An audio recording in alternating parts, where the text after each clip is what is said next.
कहानी एक क्लासरूम से शुरू होती है जहां ठंड न होने के बावजूद अचानक सभी कांपने और हिलने लगते हैं सिवाय एक लड़के के जिसका नाम बाकी है। उसको काफी चोटें लगी हैं और वो क्लास में सो रहा था। कुछ गुंडे उसके साथ पंगा लेने की कोशिश करते हैं पर वो सभी कांपने लगते हैं। जब बाकी से उनका सामना होता है वो चलते हुए उनके पास आता है और कहता है उनसे लड़ना उसके समय के लायक नहीं है और जब तक वो बीच में नहीं आएंगे तब तक बाकी उनके पीछे नहीं आएगा। अब एक छोटा बूढ़ा आदमी एक लिम्बो में स्कूल आता है जो कि टोकुगावा फैमिली की 11 जनरेशन का हेड और अंडरग्राउंड फाइट एरिना का शासक है। वो मार्शल आर्ट्स और फाइट के लिए गहरा सम्मान और प्रेम रखने वाला व्यक्ति है। अब उसके द्वारा बाकी को बुलाया जाता है। यहाँ स्कूल का प्रिंसिपल उसके तलवे चाटने की पूरी कोशिश कर रहा है। तभी बाकी अंदर आता है और टोकुगावा उसे चैंपियन कह के बुलाता है। बाकी उसे ओल्ड मैन कहता है और उसके आने का कारण पूछता है। वो बाकी को बताता है कि कुछ ही दिनों में सबसे शक्तिशाली आदमी टोक्यो जापान पहुंचने वाले हैं। ये सुनते ही बाकी सीरियस हो जाता है और हम देखते हैं यूएसए की जेल में डॉरेन नाम के विशाल आदमी को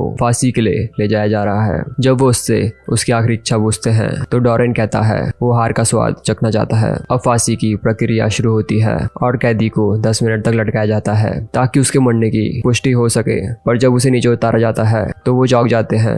वो जागता है और वहाँ सबको मारना शुरू करता है और अपनी हथकड़ियों को तोड़ के वहाँ एक मैसेज छोड़कर जेल से भाग निकलता है कि वो टोक्यो हार का स्वाद चखने जा रहा है। वहीं स्कॉटलैंड की जेल में एक और प्रिजनर जो फांसी की कगार पर है अपने आखिरी शब्द में यही कहता है कि वो हार का स्वाद चखना चाहता है। उसका नाम डॉयल है और उसे इलेक्ट्रिक शॉक से मौत दी जाती है। जैसे ही ऑफिसर को लगता है वो मर गया वो अपनी चेयर को तोड़कर वहाँ के गार्ड्स को मार डालता है और जेल से भागकर टोक्यो जापान के लिए निकल जाता है। एक और कैदी रशिया की जेल से 100 मीटर की दीवार पर चढ़कर भाग निकलता है। उसका नाम सिकोर्स्की है और भागने के बाद वो रशिया के हीरो गार्डलैंड को मार डालता है और हार का स्वाद चखने के लिए जापान रवाना होता है। अब एक काउंसलर चौथे कैदी स्पैक से मिलने के लिए जाता है पर जब वो जेल के अंदर घुसता है तो देखता है वो कैदी वहाँ मौजूद नहीं है। तभी ऊपर से वो कैदी काउंसलर को मार डालता है और ऐलान करता है कि वो जापान हार का स्वाद चखने जा रहा है। वो सबमरीन से निकलकर तैरते हुए भाग निकलता है। पांचवा कैदी यानागी एक गिलास की बनी जेल में कैद है जहाँ 2 गार्ड्स ये बात कर रहे हैं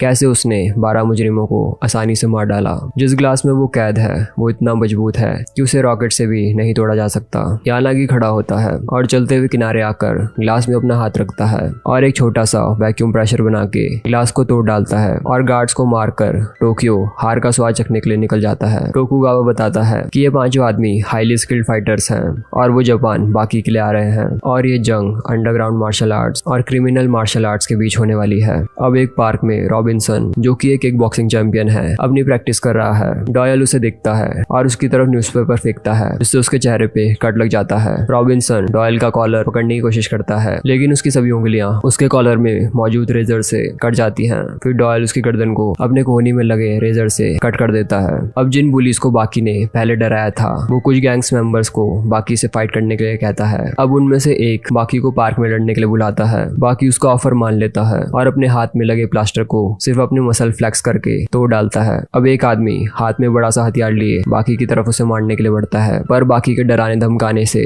वो बुरी तरह घबरा जाता है। वो दूसरे गुंडों को भी उन्हीं के तरीके से सबक सिखाता है। ये सब देख के मोटा आदमी अपनी गन निकाल लेता है पर अचानक से एक कैदी स्पैक वहाँ आ जाता है और वो उसकी गन मांगता है और अपने आप को गोली मार लेता है ये दिखाने के लिए कि ये गन उसके किसी काम की नहीं है। उसने सुना है दुनिया का सबसे ताकतवर आदमी 17 साल का लड़का है जो टोक्यो में रहता है इसलिए लड़ने से पहले वो बाकी से हाथ मिलाना चाहता है। जब बाकी उसका हाथ पकड़ता है तो वो नीचे गिर जाता है क्योंकि वो एक नकली हाथ था। वो जोरों से हंसने लगता है और अचानक से किक बाकी पे मारता है। वो लगातार उस पर अटैक करता है जब तक वहाँ पुलिस नहीं आ जाती। स्पैक अपनी हथकड़ियां तोड़ता है और बाकी से कहता है आज उनका सिर्फ इंट्रोडक्शन था और वो जल्द ही मिलेंगे। फिर वो उसे एक गुड बाय किक देता है। बाकी महसूस करता है स्पैक उसके फादर यूजिरो की तरह ही सेम है जो असली में दुनिया के सबसे ताकतवर इंसान है और वो इतने काबिल हैं कि वो पूरी आर्मी को अपने हाथों से ही तबाह कर सकते हैं। बाकी लगातार ट्रेनिंग कर रहा था ताकि वो उन्हें हरा सके और अपनी मॉम के मर्डर का बदला ले सके। इस दौरान डोजो में यानागी अपने पुराने सेंसी गोकी शिबुकावा से मिलता है जो कि एक लेजेंड है। वहीं पुलिस स्टेशन में स्पैक फैसला करता है कि वो कुछ समय तक जेल में ही आराम करेगा जब तक उसे गर्म खाना और ताजी हवा मिल रही है। जब चीफ ऑफिसर टॉयलेट जाता है तो देखता है स्पैक भी वहीं है। वो उस पर अटैक करने की कोशिश करता है पर बुरी तरह नाकाम रहता है। अब खाने के बाद स्पैक अपने सेल में वापस चला जाता है। अब एक दूसरे डोजो में कात्सुमी जो कि फाउंडर है शिन शिकाई कॉम्बैट कराटे का और रेत्सु जो कि चाइनीज कैनपो फाइट का दिग्गज है, वहाँ अचानक से डोरेन आ धमकता है और मास्टर डापो को ढूंढता है जो कि कात्सुमी के फादर है। कात्सुमी पहले उसे अपने शूज उतारने को कहता है। डोरेन अपने शूज कात्सुमी की तरफ फेंकते हुए एक किक उसको मारता है। वो फिर से कात्सुमी को पकड़ता है और उसका गला दबाने की कोशिश करता है, पर कात्सुमी डोरेन के फेस में किक मार के खुद को बचाता है। डोरेन उसके गले की तरफ एक लकड़ी का टुकड़ा फेंकता है और वहां से जाने लगता है, लेकिन रेत्सु उसे रोक देता है और उस पर अटैक करता है। डोरेन अल्कोहल निकाल के पीने लगता है और कहता है वो दोबारा प्रॉपर फाइट में मिलेंगे और वहां आग लगा के गायब हो जाता है और रेत्सु गुस्से से आग बबूला हो जाता है। अब स्कूल में बाकी अपना फिटनेस टेस्ट दे रहा है। वो इतनी ताकत से भागना शुरू करता है जिससे ग्राउंड में एक बड़ा होल बन जाता है। लॉन्ग जंप में वो लाइन से भी दूर जंप करता है। बाकी ने 15 पुलअप्स इतनी तेजी से किए किसी ने उन्हें देखा भी नहीं और सोचा कि वो उन्हें किए बिना ही नीचे उतर गया। जब टीचर बाकी को ऐसा फिर से करने के लिए कहता है, वो अपनी ताकत से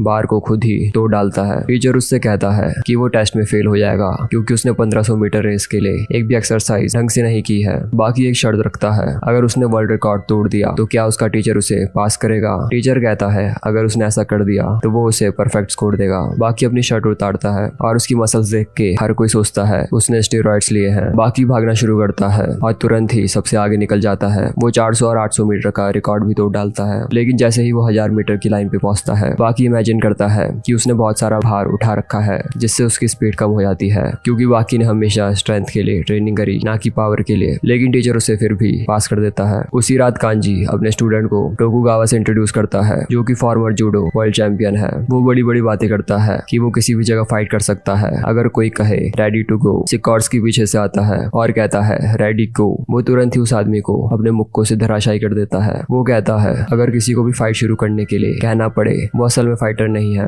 अब बाहर कांजी सिकॉर्स्की पे अटैक करने की कोशिश करता है, लेकिन उसके द्वारा बुरी तरह पीटा जाता है। टोकुगावा उसे अपने साथ अंडरग्राउंड एरिना में ले जाता है जहाँ दूसरे 4 कैदी भी मौजूद होते हैं। टोकुगावा ने उन्हें नहीं बुलाया था, लेकिन वो उस एरिना में भारी मात्रा में खून को सूंघते हुए आए थे। अब हर कोई अपने जापान आने का कारण बताता है जो कि हार का स्वाद चखना है। टोकुगावा फैसला करता है वो उनकी विश पूरी करेगा और वो पिछले टूर्नामेंट के टॉप 5 स्ट्रॉन्गेस्ट फाइटर्स को वहां बुलाता है, जो बाकी डापो, गोकी, रित्सु और हानियामा है। डापो रिचिको गॉड ऑफ वॉर के नाम से भी जाना जाता है। हानियामा जापान का सबसे बेस्ट स्ट्रीट फाइटर के साथ हानियामा गैंग का लीडर है। टोकुगावा बताता है पिछला टूर्नामेंट जो कि दुनिया का सबसे बड़ा और अत्याधुनिक टूर्नामेंट था, उसका विनर बाकी है और बाकी के बाद दूसरे 4 टॉप फाइटर्स हैं। वो 5 कैदी हार का स्वाद चखना चाहते हैं और टोकुगावा को यकीन है इन 5 आदमियों के अंदर ऐसा करने की स्ट्रेंथ है। सारे फाइटर्स इस बात पे सहमत होते हैं कि वो रिंग में फाइट नहीं करेंगे बल्कि उनकी असल जिंदगी में करेंगे, जो कि फाइट करने का असली रूप है। कोई भी किसी भी समय किसी के लिए भी आ सकता है और यहाँ कोई भी रूल नहीं होंगे। और इसी के साथ फाइट शुरू होती है। डापो डोरेन के साथ जाता है क्योंकि वो उसके साथ हिसाब बराबर करना चाहता है जो उसने कात्सुमी के साथ किया, और रित्सु भी वहाँ डोरेन से लड़ने पहुंच जाता है। डापो डोरेन के फेस पर एक जोरदार किक मारता है, लेकिन वो डापो पे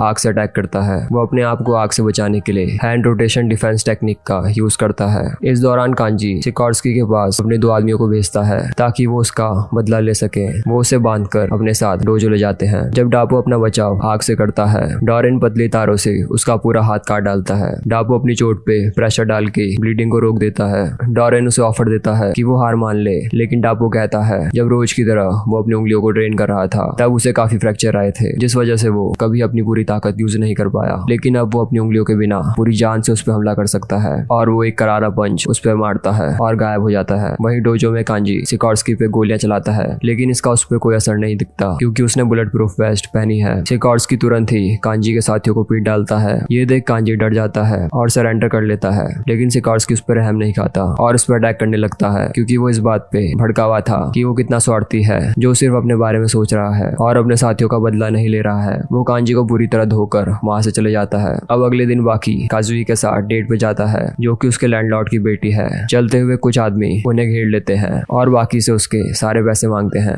लेकिन वो उन्हें घूर कर ही डरा देता है। अब डेट के बाद दोनों पार्क में वॉक करते हैं, लेकिन स्पैक वहां आ जाता है और वो बाकी से लड़ने के लिए तैयार है। इसके आगे क्या हुआ वो जानने के लिए चैनल को सब्सक्राइब करें। Peace out.